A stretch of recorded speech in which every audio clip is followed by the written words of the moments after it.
Welcome to Care More, Be Better, a podcast for people like you who care about the social impact of conscious companies and everyday heroes.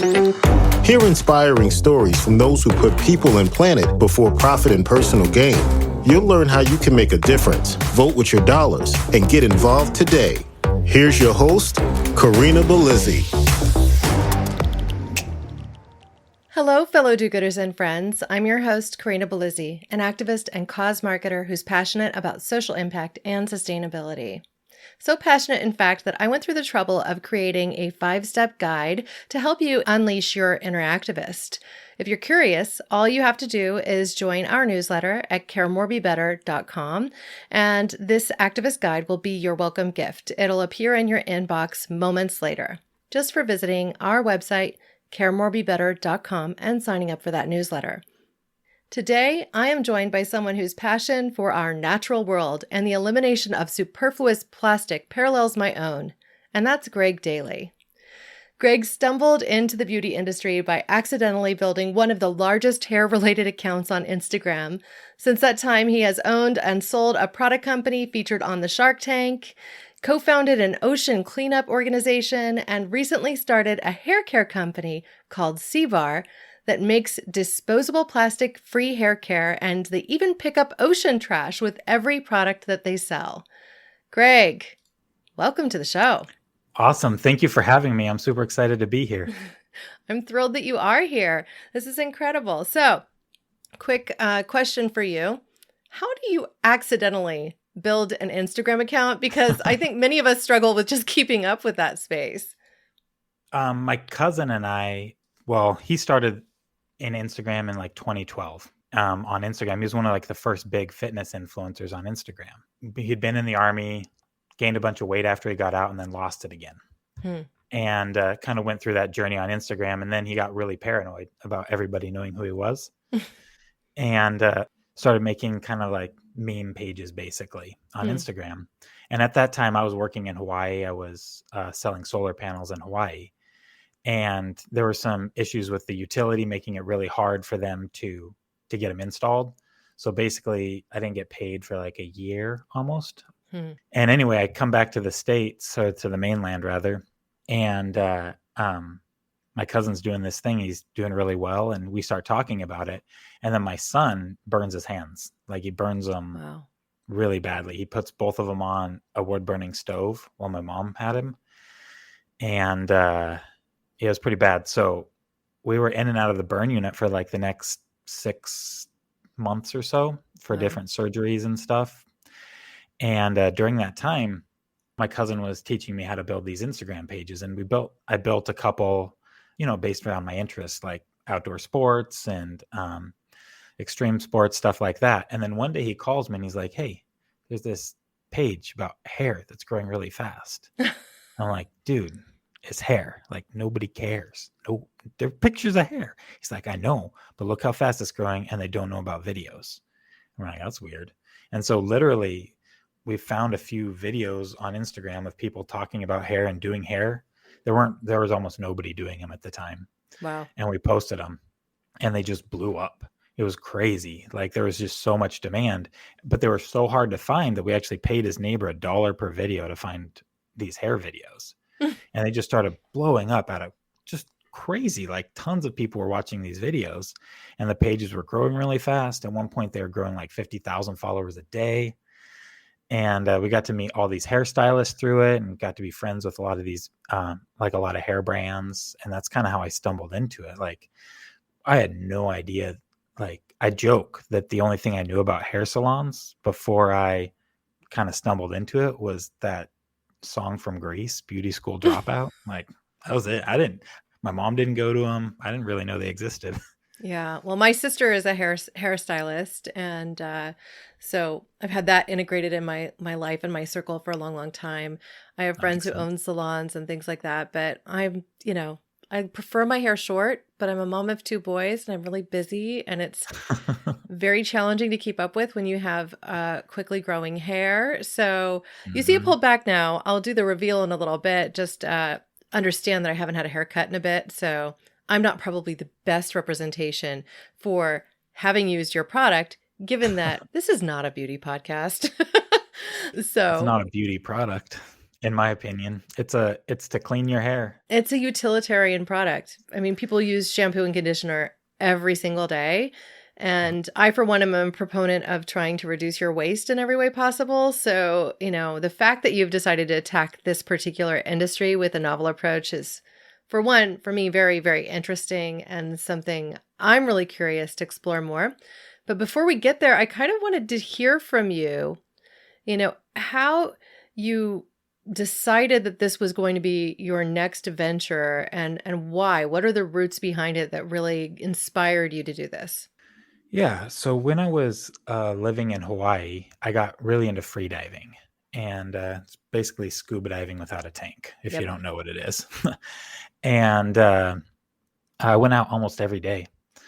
And one day when I was out, I see this plastic bag like jerking really oddly through the water. I'm like, what is going on?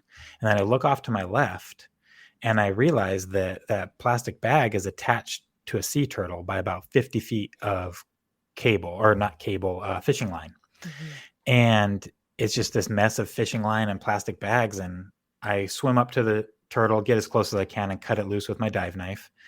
And I just sit there in the water, like looking at this bag and looking at, all the pristine beauty. And I'm like, I got to do something about this. Mhm. And for a long time, I more or less did nothing besides choosing paper over plastic at the grocery store. And as I got in the beauty industry, we moved from Hawaii to the Pacific Northwest. And kind of at that same time, I was getting involved in the beauty industry. And I went on this hike, really, one day down through this beautiful forest, gorgeous trees. And there were these huge tree stumps, just like incomprehensibly big. I don't know if you've ever hiked around in the Pacific Northwest. Yeah, you have. You live in redwood country. You've stumbled across these tree stumps before. Well, and I grew They're up in just Southern like, Oregon, so I know what you're oh talking yeah, about. exactly. Hmm. Just incomprehensibly big. You're like, this tree stump is like as big as a house. Older than the country easily. Yeah. Exactly. Hmm. And you're just like, okay, that's bad. And then I walked down a little further, and in Washington, along most of the Puget Sound, this freight line runs right up it. Hmm. And it goes one way carrying coal up towards Canada and lumber down the other way. Yep. And I had to cross this right after seeing these tree stumps. And I'm just like, what is going on here? Like, we're cutting down the forests, we're polluting the air. And then I get to the shore and there's plastic all over the beach. And I'm like, okay, this is my wake up call. And that's when I started doing some research on it. At the time, we owned a hair care company, so I couldn't start one, but I started doing research on like plastic free usage stuff. And the brand was specifically like a curl cream. And so it wasn't really conducive to solids. And so anyway, we ended up selling that brand, and it was my chance to like really dive into I was going for plastic free, but the more research I did, I realized that most of the plastic free options, which are shampoo bars, are great. They work great, but the application of it is it leaves something to be desired, especially for like, if you're hardcore, you'll do it.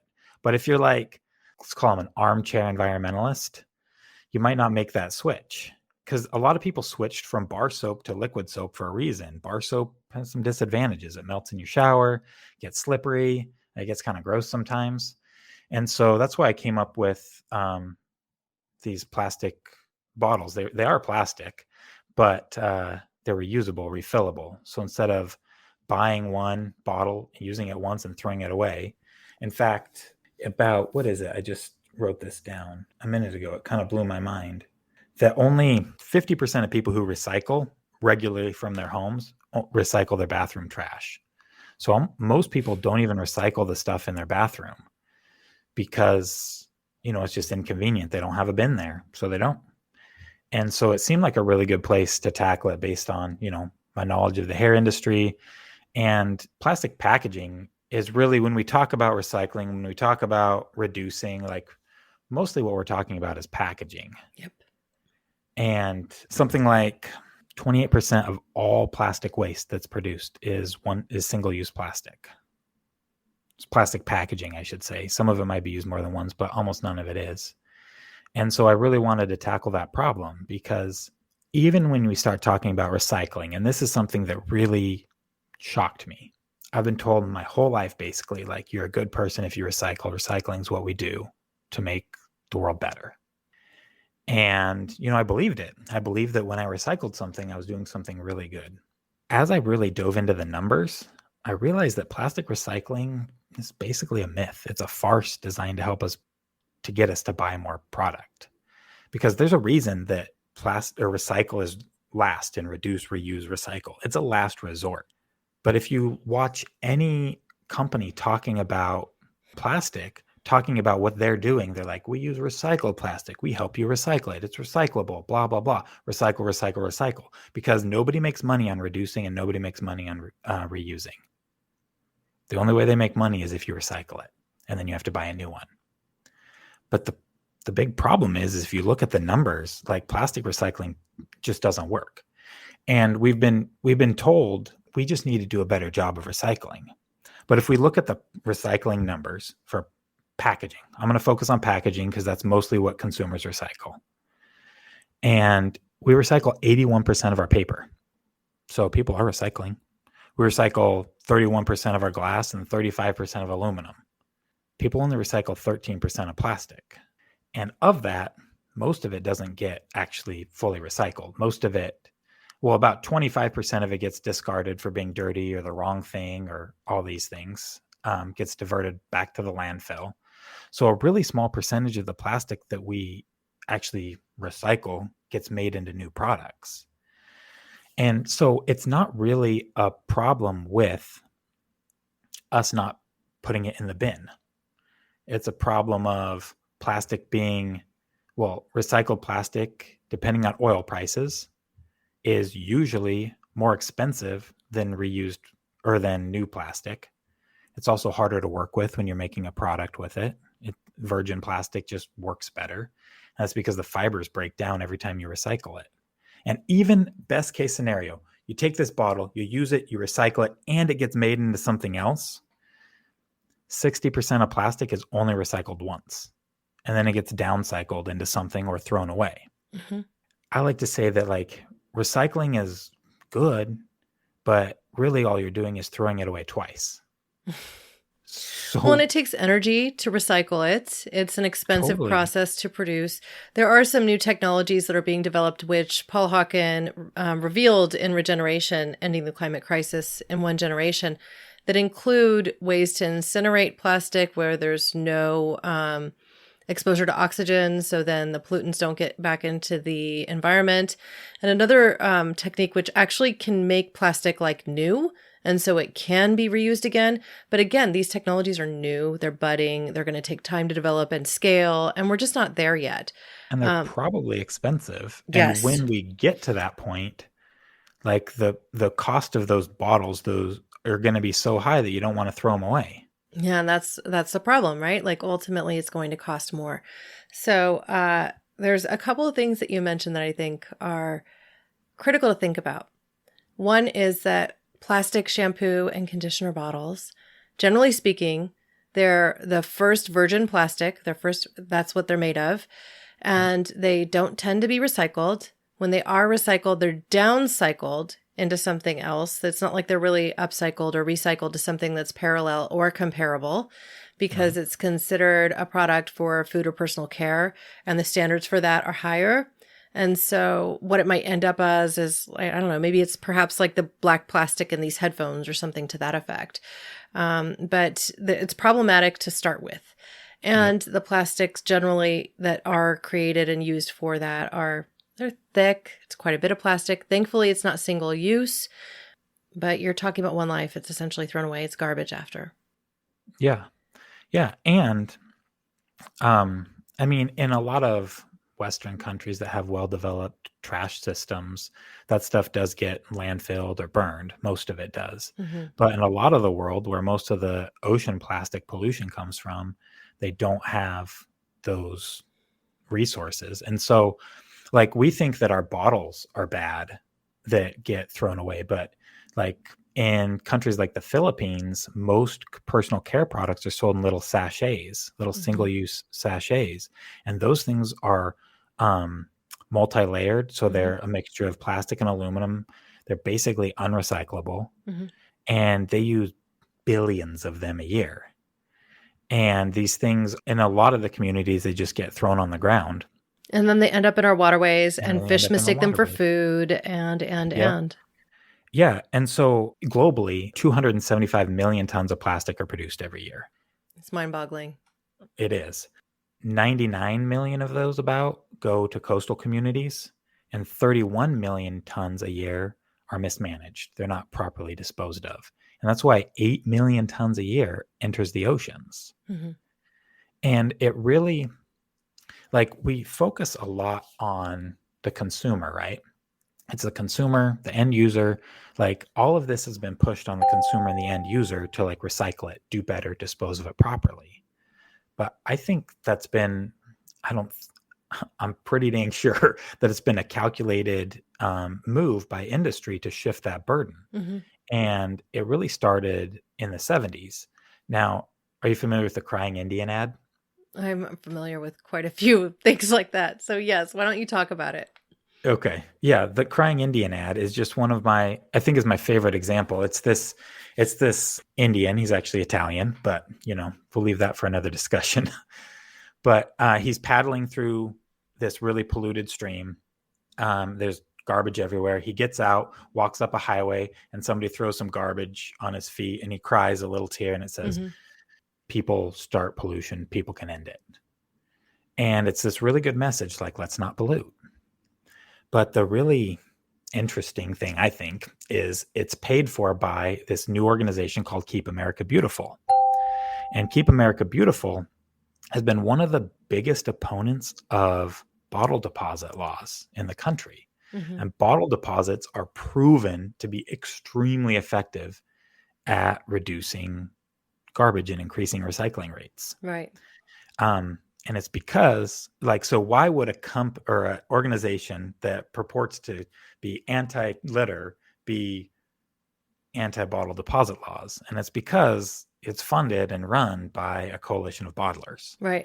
They want you to buy new bottles all the time. They want you to buy new bottles. Yep. It costs a lot less money to make a 1 cent bottle out of plastic than it does to, like they used to, get your glass bottles back, take them, wash them, refill them, and ship them back. That costs way more. And so they want to use plastic. These big producers, cheap plastic packaging has been a godsend because it's allowed them to externalize a major expense of theirs, which was packaging. And basically they took the cost of their packaging and passed it on to the environment. Yeah, I mean, somebody's paying for it. This is a problem across the board. Now, thankfully, we do have some communities around the globe leading the charge.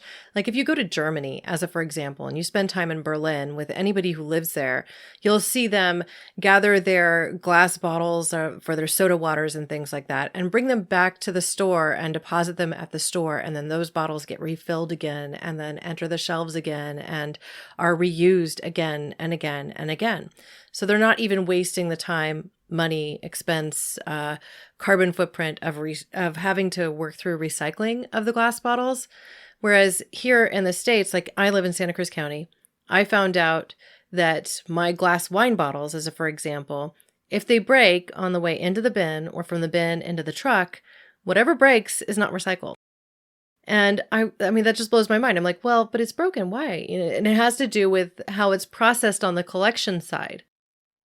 Yeah. And so because of the way all of these things are laid up and because of how poorly we handle it along the way, not only is that glass bottle never going to re-enter circulation in its present form, in the same form, it is going to have to go through the added expense of being melted down and then put into a new shape or form and then, as opposed to simply refilled.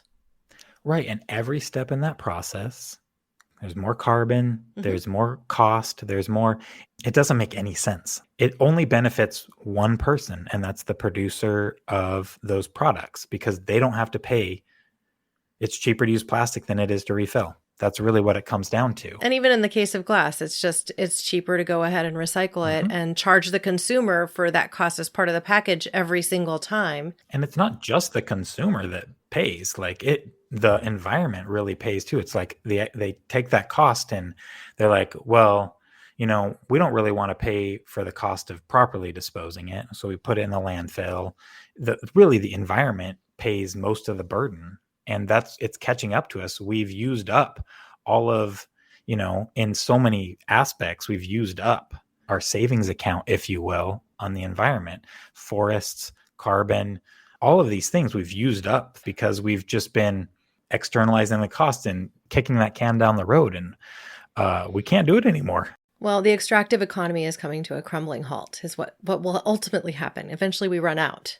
And hopefully we're smart enough to give ourselves a soft landing. Right. So I wanted to actually share with our community who may be watching this on YouTube or elsewhere how I received your package and ask you a few questions about it, because I think it all relates to this work of trying to build a company and a product that is regenerative and also that is really moving towards a more circular economy. Yeah. And so, all of this I think is important for our consumers to consider as they're out there shopping for products, as they're thinking about the companies that they want to partner with, as we all work to vote with our dollars and become such a large consumer base that it becomes the normal way of doing business again, as opposed to supporting this extractive economy. And that's the power that we have as consumers. Right. We don't have power to change the packaging at once, but we have the power to vote with our dollars and choose people who are doing it differently. And that will force everybody else to change, and it will be magical when it does. Right. So I'll bring two things up that relate to prior episodes that my audience may have already watched and heard. One is one that launched this week as we're recording with Anne-Therese Gennari.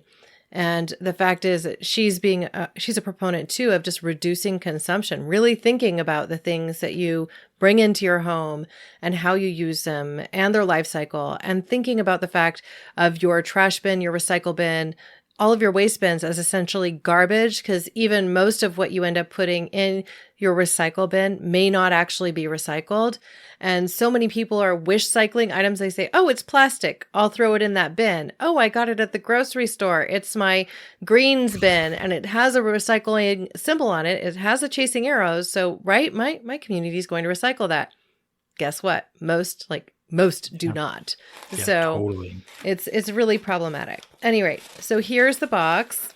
And I love the minimalism of this. This is just a standard cardboard box. It's about, 6 by 6 by 2.5. So not a ton of material is used in it. Tell me about the logo sprayed on here. Yeah, I definitely just made a stencil and take a little rattle can little spray. Yep. That's great. So it's great.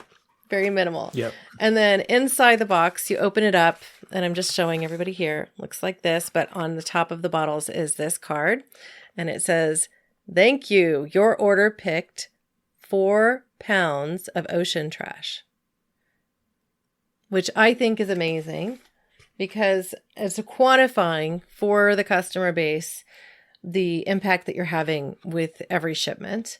And I'm sure that number varies. Like this one, actually came with the plastic bottles. So your next one might be slightly different.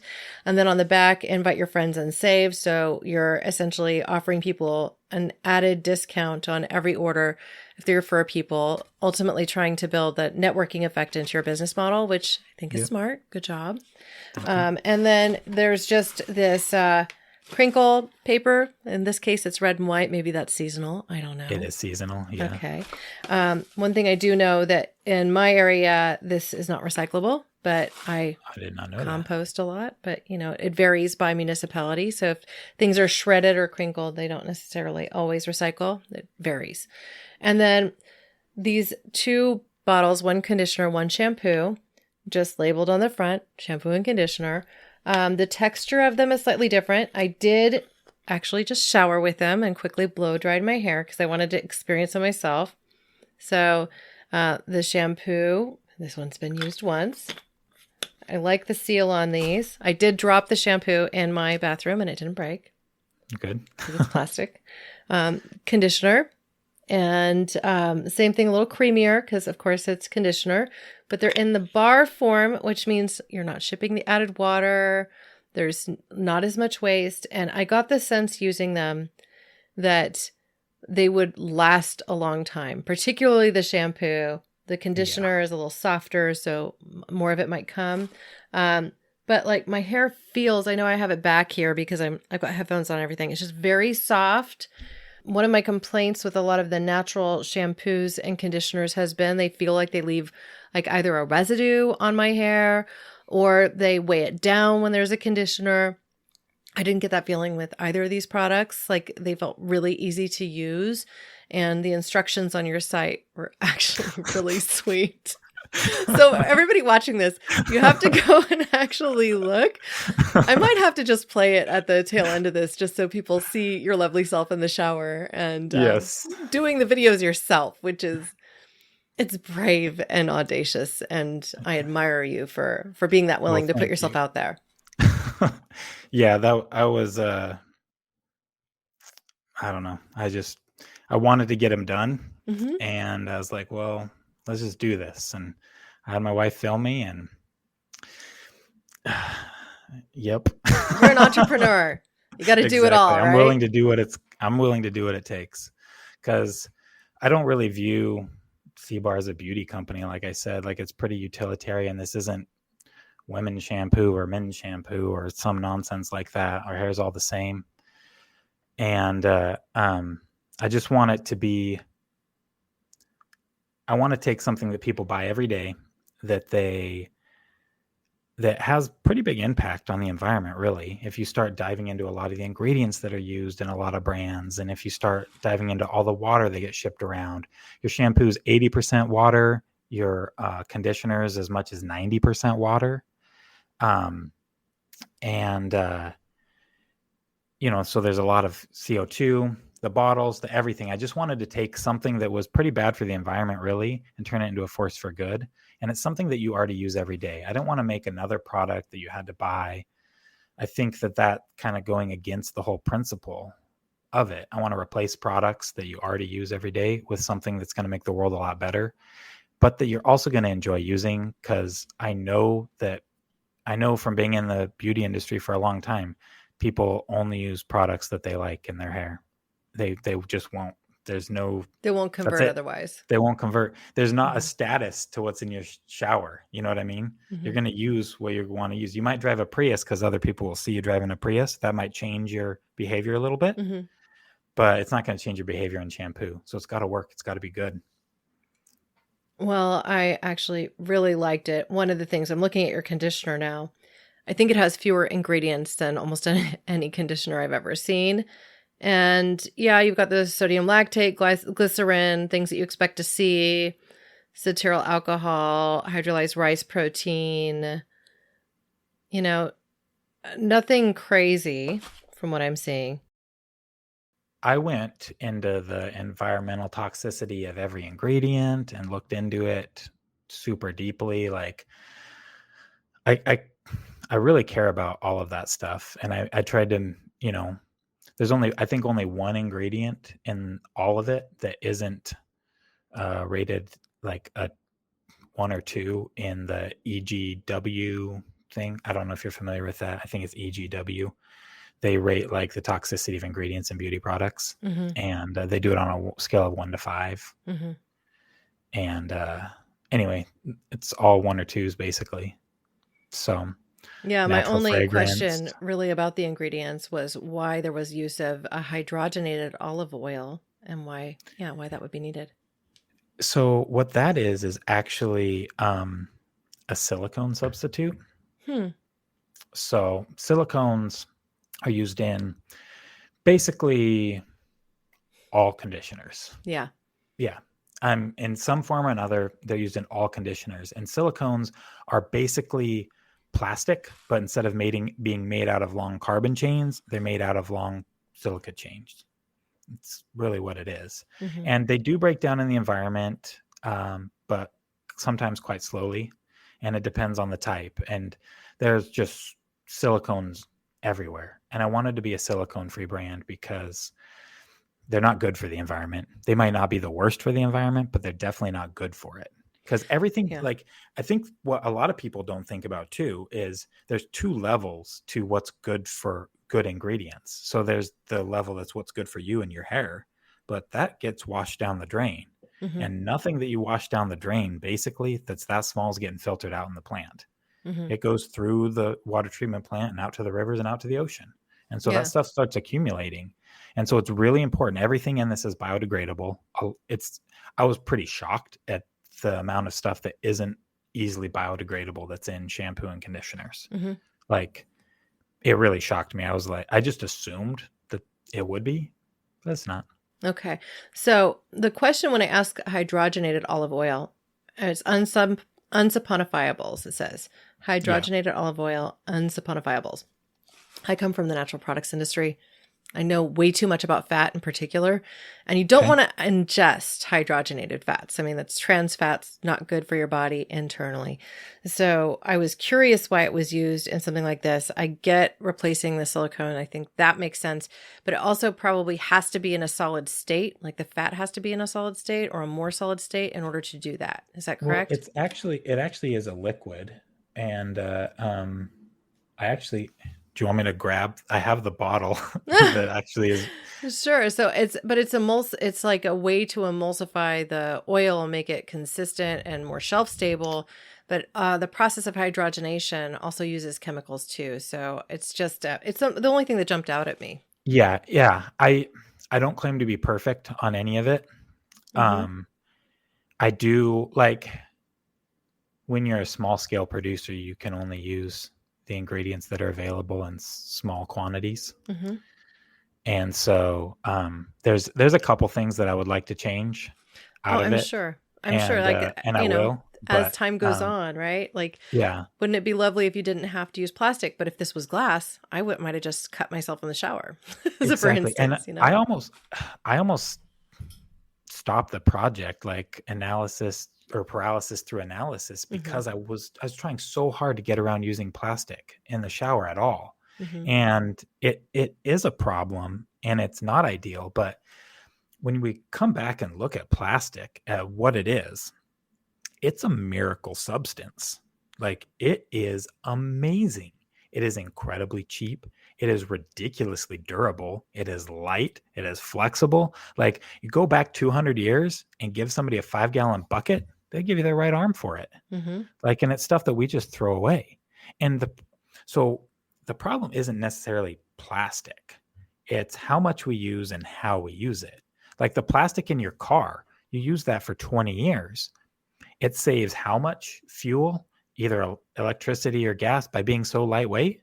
Like, there are reasons to use plastic. It is not a boogeyman that shouldn't be used ever. Mm-hmm. But we should be really careful about it. We should really analyze the full cost of it. And that's the thing that's being taken out. We don't look at in how we pay for plastic, charge for plastic, use plastic. We don't look at the full life cycle cost. And if we did, we'd use it a lot differently. And so I think that by being reusable, so they come in plastic the first time and then cardboard tubes. Yeah, which you couldn't also put in the shower because they would just fall apart, right? Exactly. They'd fall apart. And then you just pop it out. Mm-hmm. Just like a push pop. And it's just like a push pop. You pop it out and put it in here and boom. You're good to go. It's good. And so, like, this plastic tube, there's no reason it can't last years and years and years. Mm-hmm. Well, it smells really good too. So the user experience is not bad. And also, like, just want to comment on the fact, like, this actually, the sound of putting the lid back on, it's like, it just has a feel that's like, it's a prestige feel. So I think that you actually hit the nail on the head in so many ways when it came to the product design. I think you did a really effective job. And I have to admire good product design. I come from product marketing and natural products and supplements mostly, but foods and personal care products as well. And so I just think you did a really good job. I also like that it looks more unisex. Like, this doesn't look overly girly or male. It's just kind of like in the sweet spot of the middle that I think is really good. And you actually have these icons for how people will fix it, and then pounds saved on the left too. So can you talk about how much impact you've been able to have already in the way of what trash you've been able to pick up, and the types of things that you're working to do as you head forward on that corporate responsibility side of things. Yeah. So, kind of as I was getting ready to launch Seabar, as I was contemplating it, I knew I wanted to do something that picked up ocean trash, and so I just started picking up ocean trash around my house. Um, and no joke, my sister posted about it on Facebook, and I have to think about this, her friend's husband's brother-in-law reached out to me on Facebook and is like, I saw what you're doing. He lives in the Philippines. I saw what you're doing. There's so much trash here. Can I help? And I was like, yes, let's do it. And so we hired a crew. We did the whole thing. And so to date, we've picked up, we only did it for a week, that full-time crew, but to date, we've picked up about 33,000 pounds of ocean trash. Unfortunately, we haven't sold 33,000 Seabars yet, but it'll happen. There. My goal is to have, a full-time crew or two working in the Philippines full-time picking up ocean trash. The reason we do it in the Philippines is because I can't remember the exact stat, but something like 60 to 80% of ocean trash comes from the Pacific Rim region. China, India, Bangladesh, the Philippines, Indonesia, I think are the top 5. Not necessarily in that order. And it's mostly because they have a lot of people who are living in poverty and they don't have good access to waste disposal. And frankly, if they did, they probably couldn't afford it. And I have a hard time begrudging them when they're, literally will drink vegetable oil to get calories. Like, who am I to judge them for throwing something on the ground? Right. I'm not going to. And so our goal there is to create well-paying jobs cleaning up communities in the Philippines. We've done it a little bit. We want to make it full-time gigs for people, but it's amazing how much trash there is there and how much they were able to pick up. So we can have that twofold impact there, improving people's lives and improving the communities. The one beach that they did clean up, and if you looked at it, like the before and after pictures, as a Westerner, you'd be like, that is still filthy. But if you look at the before, you're like, holy cow. Wow. They removed it was 31,709 pounds of trash from this one beach. And the locals were like, I've never seen it that clean. And I would consider it filthy still. So you mentioned, though, seeing the plastic problem on Hawaii. And I think this will resonate with people. We're, as Westerners, we go to places like Hawaii in the middle of the Pacific Ocean, 5-hour flight from California, 5-hour flight from the next spot pretty much too, right? Yeah. And we kind of have this perception, if it's not a problem here, then it's not a problem there. But the reality is that it's not a problem in touristic spots, on touristic beaches. So when I was on my honeymoon back in 2006, so quite a while ago still, right? I landed on Kauai with my new husband, and we're staying at this resort in Kauai near the Lihue airport, but oceanfront there, beautiful. And I'm like, well, I really just want to see the sun rise over the Pacific Ocean because I've never seen that before, right? Now you're in the middle of the ocean, you could actually see the sun rise there. So on our first night, we could wake up early and it doesn't feel like it's that early because you're from California, right? Big deal. You got 3 hours. So like 5 a.m. feels like 8. Big deal, right? So we're going to hike across this resort through a golf course along a frontage road to this easternmost point. And that frontage road is just like a strip of sand on this other side of a chain link fence that abuts the airport, right? And so the strip of sand, a rocky beach, and I get out there, and it's just littered with trash, mostly nets, right? So like sea nets, ocean trash, buoys, a lot of shampoo bottles. There were shampoo bottles. I will say that there were shampoo bottles. There was also like detergent bottles, Clorox bleach bottles, a Drano bottle, like all these different types of plastic bottles that get disposed of and that end up in our waters, chip bags. and then left flip-flops, and a ton of them.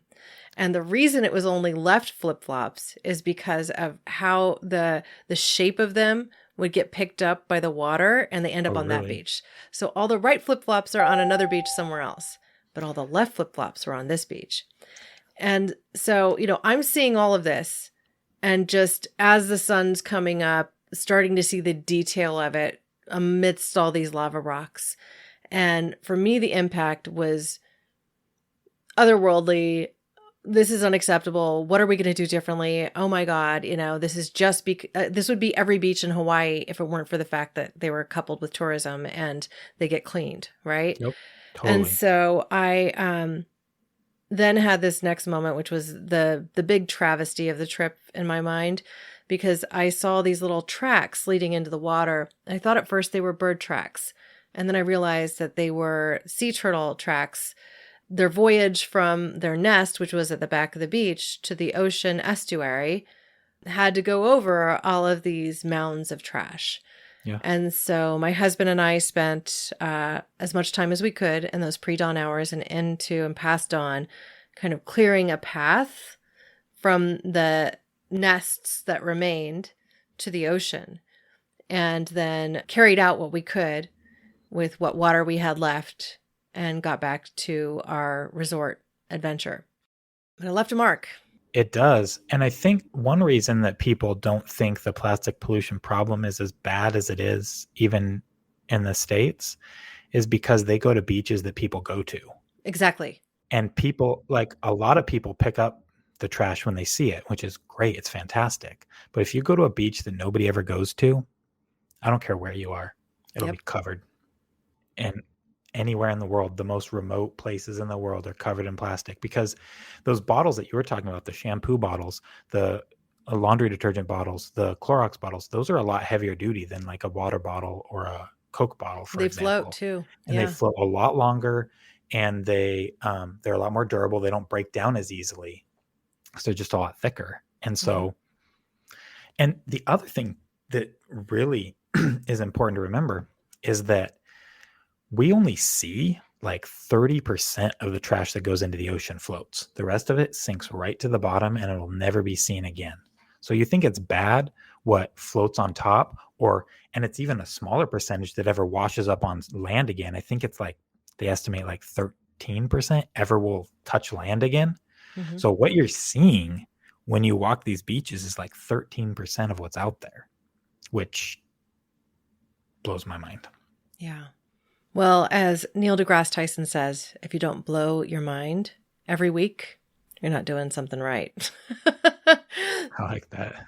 Not the best news to blow your mind with, but we just need to keep on the journey of informing ourselves and pushing for the change that we want to see. And this is, I think, a good step in the right direction. I do have a question with regard to how you're tackling the challenge of like the CO2 footprint of being a direct-to-consumer brand and shipping each of these things. Like, what does subscription look like? How are you working to tackle that side of the business to try and minimize impact as much as possible? Yeah, so we do offset our carbon, the carbon from shipping. Mm-hmm. We do pay for that. This lasts about as long as 2 to 3 bottles of shampoo typically. Mm-hmm. So that right there is a 2 to 3-fold reduction in shipping costs. And then we do encourage people to buy, like when they refill, like to refill a couple at a time, and to get, instead of getting one every other month or every third month, some people are like, they'll get like 2 every 6 months or whatever. Because that's what we're finding is that most people, it lasts like 2 to 3 months for them, depending on how many people are using it. So it's great to hear that you're working on the CO2 imprint.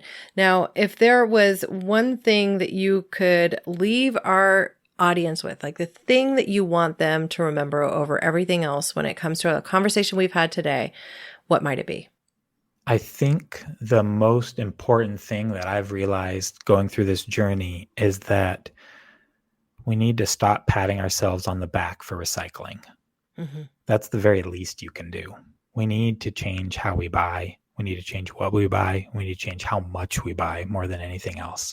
And I think that's the biggest thing is recycling is not a win. Recycling is the baseline. It's your responsibility for anything that you buy. It's your responsibility to dispose of it properly.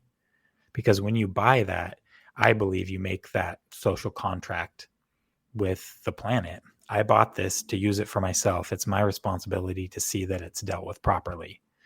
Now, purchasing from brands who make that a lot easier for you, well, makes your life a whole lot easier.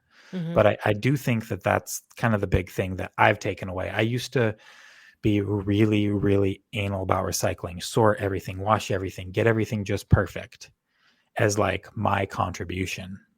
But I realized that that's not a good enough contribution. We need to produce less of it in the first place because it's still has a big impact.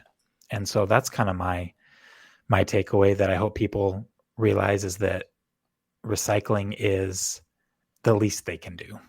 Well, I think that's a really, really solid point to land with. We need to take more responsibility for the things we bring into our home and then the things that we dispose of. So it's a good point. It's a good reminder. At the same time, pushing for change because the systemic issues are the ones that I think we really need to be concerned with on the manufacturing side. Agreed. That's the biggest part. The only thing you can do about that is vote with your dollars. And it's so important that you do. Right. 100%. So I do have a thought on closing. I think I want to remind all of our listeners that you can utilize this third-party resource, which is TerraCycle. And their whole mission is that they will help you recycle anything that you need to dispose of. They will find a way to put it into second use or last use. And it can be a challenge. I mean, you do have to commit to buying a box essentially, and then you fill the box, and when it's filled, you send it back to them. But that's one of the ways that really mindful consumers are starting to take more accountability for the things that they bring into their home, is collaborating with this third party who takes care of finding a way to recycle just about everything, like even from the comforter on your bed to the plastics that you might use. So it's interesting that there's an entrepreneurial effort at the tail end of that will help you take care of those items that you simply can't recycle in your local area. Now, where can people go to find out more about you? Do you have a crazy active Instagram account that's full of hair and growing like hotcakes? I've been down on social media lately. I don't do it a whole lot. They can find me on Instagram at Seabar Cleans. I'm trying to be active on there, but no, I haven't really focused on growing it a lot just because, to be honest, I'm kind of burnt out on Instagram. I spent about 12 hours a day, 7 days a week for like 5 years on it. Wow. So, yeah, it was kind of crazy. But so at Seabar Cleans on Instagram or really any of the social medias, but seabar.com, SEABAR.com is the website. If you want to email me, it's just greg@seabar.com. I'm happy to respond to whatever. But that's probably the best way, either Instagram or email. All right. Perfect. Now, listeners, I'd like to invite you to act. It doesn't have to be huge. It could be as simple as sharing this podcast with people in your community, or just going to seabar.com and connecting with Greg and his company on Instagram at Seabar Cleans. And if you're itching to become a more effective activist, sign up for our newsletter on caremorebebetter.com. You'll receive that 5-step guide I mentioned at the top of the hour. I also encourage you to visit our action page to find suggestions for causes and companies that we encourage you to support. You'll find a feature there where I actually did an ocean cleanup and an article on the sorts of companies and third-party organizations that you can support to clean up our oceans and waterways. Thank you, listeners, now and always, for being a part of this pod and this community, because together we really can do so much more. We can care more, and we can be better. Thank you. Thanks for listening to Care More, Be Better, a podcast for social good. To make sure you never miss an episode, subscribe, rate, and review wherever you listen to podcasts, and share with your friends to help us reach more people and spread more social good.